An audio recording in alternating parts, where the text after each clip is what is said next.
Take it away. Good morning. Welcome to Star. Car Rides with Connor. The time is 6:50. 6:48. Your clock is 2 minutes behind mine. Whatever, Marty McFly. Did you mic you the door? You did. It was Doc who said that. Okay, really quick. Don't get mad. I've got some boxes that need to go into the pink lid on the roof of the car here, on the hood. Oh no, those need to go. I did get Pink lid. Oh, Pink lid. yesterday I did get a new pair of binoculars. Oh, we'll tell him about that in a second. Just pause. I'll tell you more in just a minute. Yeah, but you can put your drink here. Shake. My 5 years. No, Coco, it's not. That would have been the quickest trip to work, Chewy. Chewy's already in position. Oh no, my lights. I'm trying to make it bright for everybody. This is awful. The window's up too. Oh, I think it's fall break too. The kids are not in school this week. Yes. I'll give him the good news. Babe, guess what? It's fall break. We don't even have to worry about school traffic. Give me a clink. Clinkety dink dink. Autumn is here. We're going to go our usual way that I like. Wait. Since it's autumn, I finally get to say this. Say it. Winter is coming. I love you. I love you too, Mom. All right. I just love you so much. It makes me want to freak out. I have like mini freak out explosions in my head. I was trying to figure out a poem to go with those words. What, winter is coming? Yeah, it starts with a cold wind rises and blows down from the north. And blows down from the north.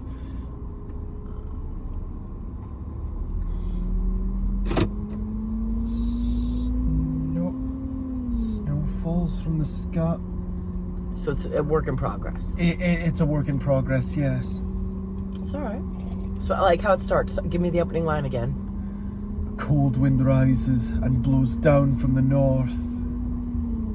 So it's a Scottish poem. Northern England. So tell them about your binoculars. I won them as a prize for my 5 years of service to Kroger. I think you earned them. I don't think you won them. I earned them. You're right, sorry. Earned them. Yeah, because you got a letter from Kroger. Yep. You want to tell them how it happened? Well, I got a letter from Kroger thanking me for my 5 years of service, saying I'd earned a prize. Yep. And then there was like a QR code that we scanned. Yep.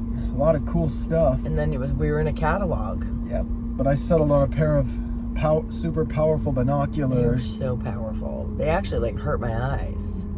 We were in the house though. I wonder if you know what would be cool is if you were like at a concert and you had bad seats. Mm-hmm. That's when you bring those. Or bird watching. Oh. Yeah. Are you a bird watcher? Oh, we don't have a lot. I haven't really seen a lot of bird option. There's birds around our house. Yeah, I've seen blue jays, cardinals, little sparrows, titmouses, robins. And occasionally I see a falcon. What do we have? We have falcons here, or we have what's the other bird? Hawks. Yes. We do have falcons. I can't tell the difference between the two. I can. Well, give me one defining thing that would help Hawks me. Hawks have slightly bigger beaks than falcons. They have wider tail, also red underbelly. These bigger wingspan. Red underbelly. Oh goodness, hang on. This is getting dicey up here. Hold on. It's so dangerous. That poor garbage truck had to get those garbage cans in the pitch dark. Okay. Yep. So you're excited about these binoculars? Yep. I'm excited for you. The falcon is our family sigil. But the hawk, look, is the sigil of a different house. House Atreides from Dune. Paul's house. How many hawks? Just one on his sigil? Yeah, their sigil is a red hawk flying over a green field. So they don't just have red underbellies, they could be completely... Oops, sorry. Yeah. When am I going to just spring and get us a new clip? I don't know. So, can we talk about last night Oh, with everybody?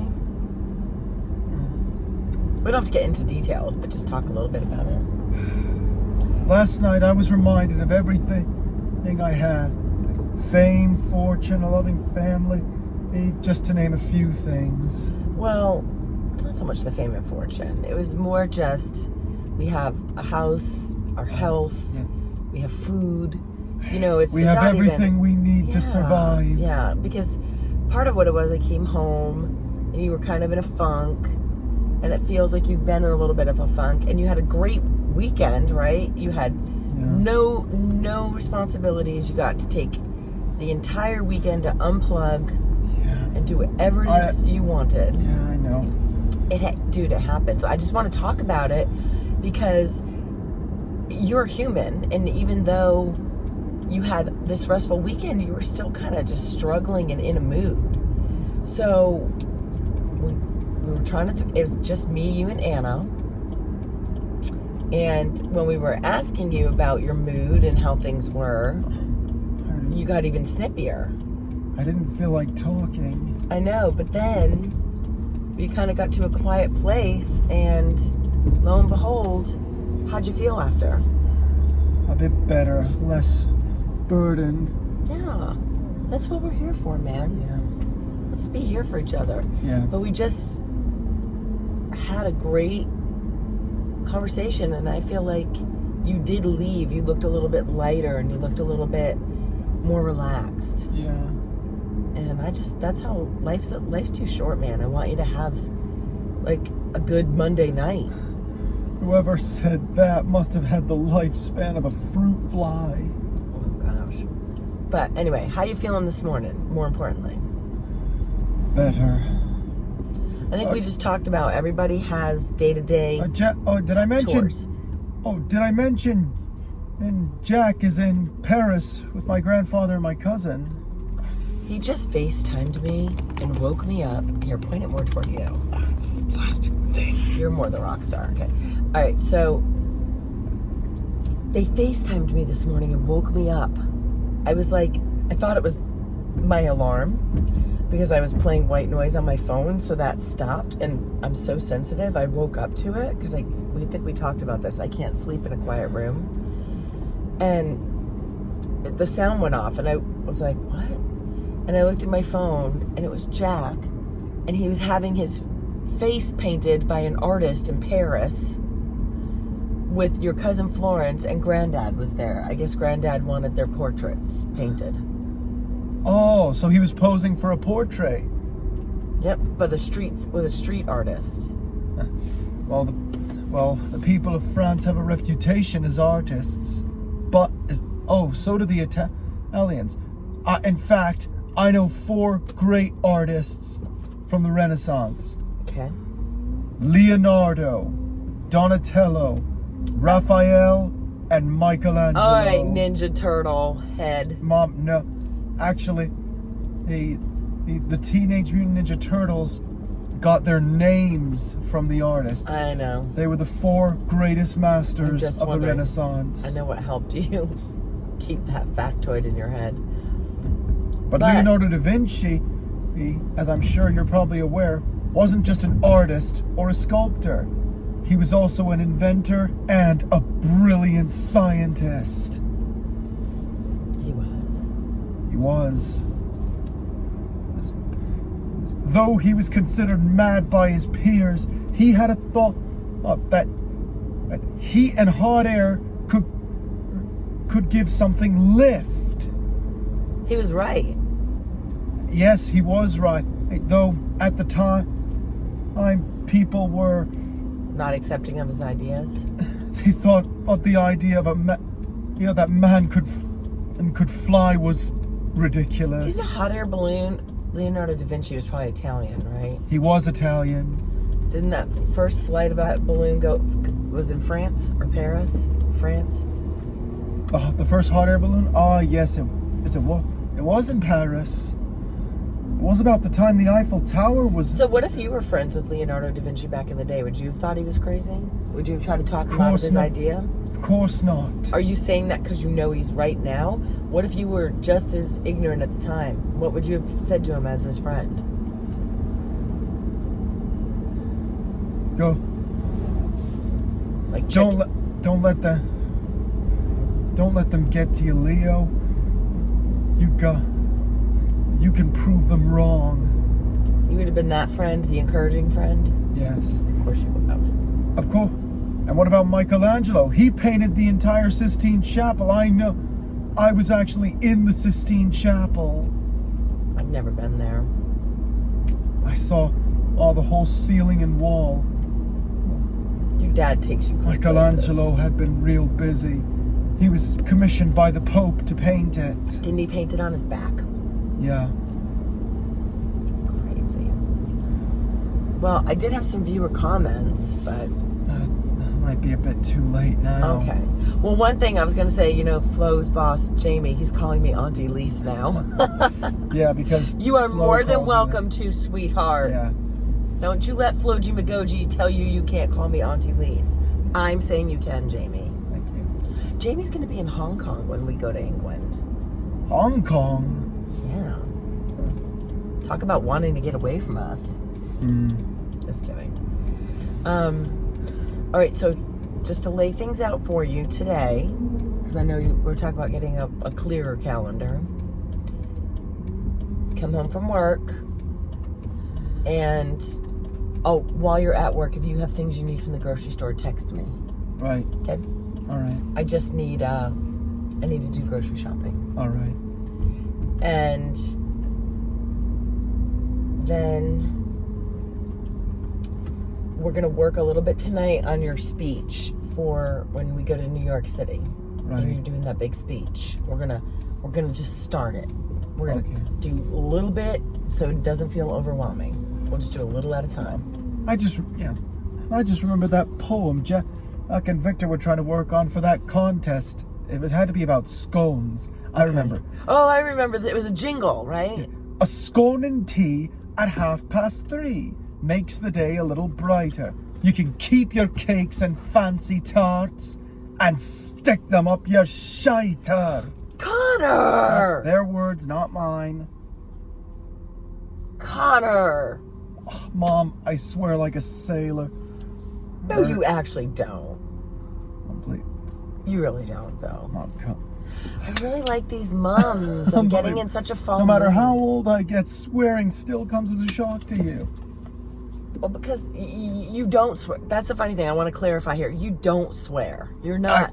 Jack cusses up. You don't cuss up. Okay, actually... You may once in a while, but like you're mad or something fell. Like you don't just like pepper your sentences with swear words. You're right. You're not that guy. Anywho, thanks for watching, guys. Be sure to leave a like, hit the subscribe button, and stay classy, planet Earth. Who loves you more than me? Nobody. Hi, guys. Go, Julie. Oh wait, here she came up here. I'll go. Come on, girl. Come on, Cokie. Oh, she's playing hard to get. Oh no, she's gonna come over here. She hits every button, like every time on the way over. Bye, bud. He's gone. All right, Chewy, gotta do the window, Angel. I don't want any flying Shih Tzus. No flying Shih Tzus. Okay. It's good to be back, you guys. It's a weekend away. This weekend, I am going absolutely nowhere. I am not going to South Carolina. I am not going to work. Why is it doing that? I am not going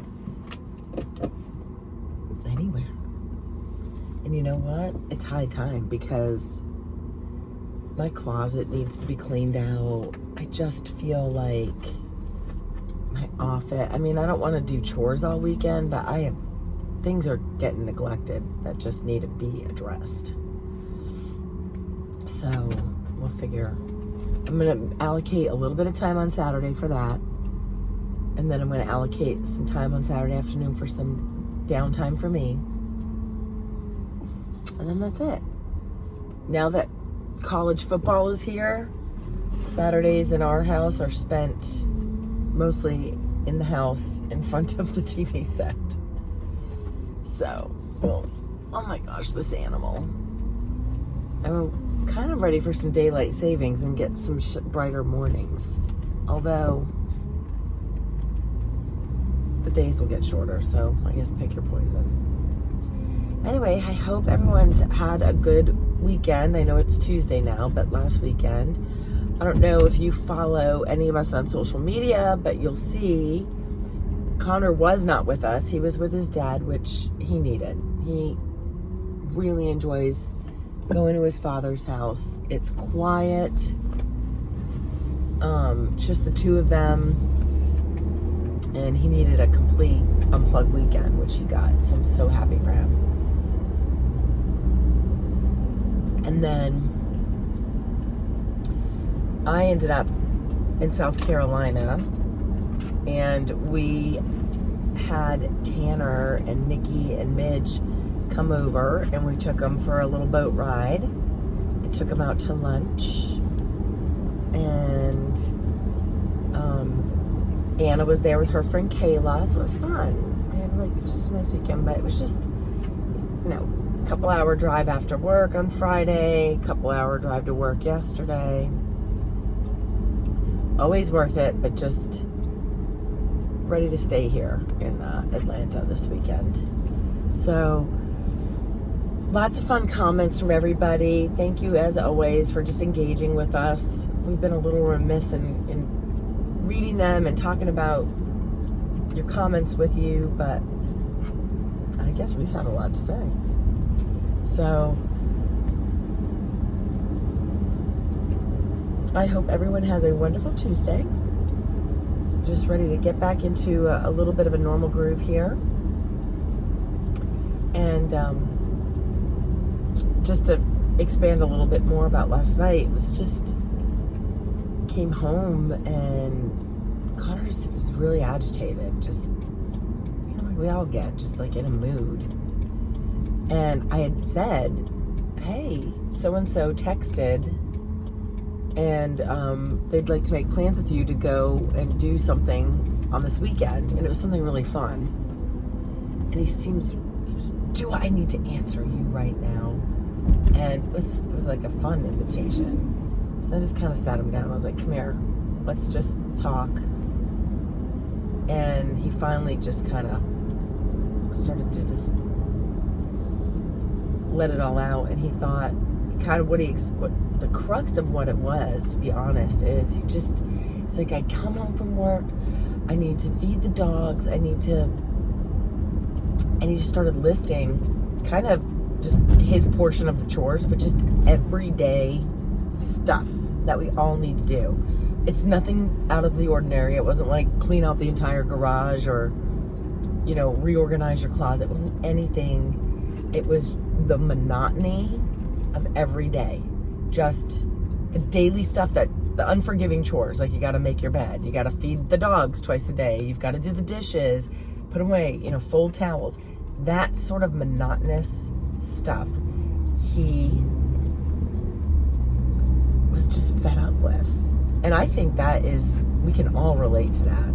I mean, cooking dinner, that's one of mine. It's like, you always gotta think of something, get the ingredients, cook it, clean it, put the leftovers away. But none of these things are major travesties. He was just frustrated. And we kind of had to sit down. It was Anna and me and Connor. And we just sat down and we listened to him. And then we kind of pointed out, hey, look, Anna does this all day, and then she did this, and then look at what I did. And, kind of showed him, like, outside of his own lens. And then we just, I said, some of the part of being in a family and on a team is we all got to pull our weight. with the little stuff.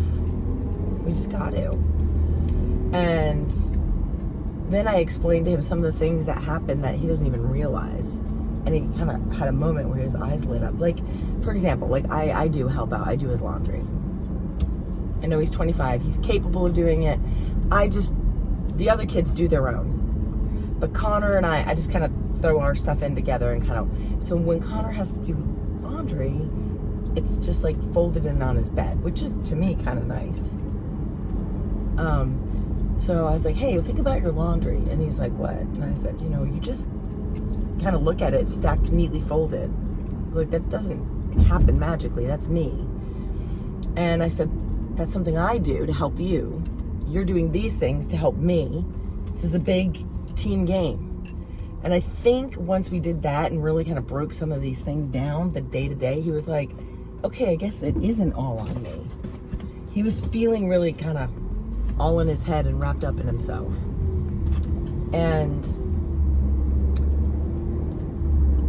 he had a little light bulb moment there, which I get. And I said, this is like everybody every day. We all have the crap to do. And he kind of settled down. And then he said, he came up with this, said, we did get a calendar and had it up. And for some reason it got taken down. I can't even remember why. I think it kept falling off the door. So he said, I really need the calendar back up. But he said, I want to see a calendar for chores.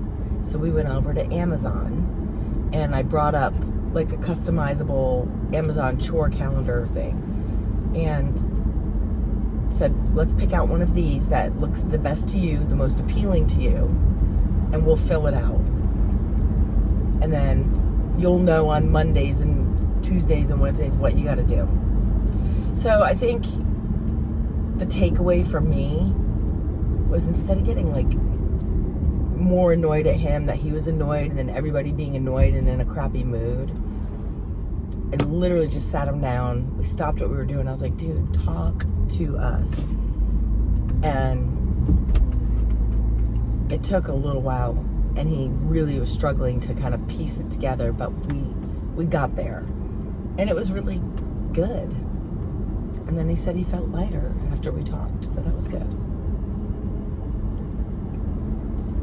So, I don't know that I really have a moral to this story other than, if you're feeling crappy, try to talk to somebody about it and get it out. Because I do think we all felt better. And I felt better knowing what was wrong with them.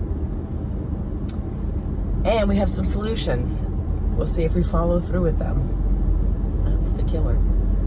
All right, guys, listen, have a fab Tuesday. And you know what I'm going to say. I love you, mean it. Bye.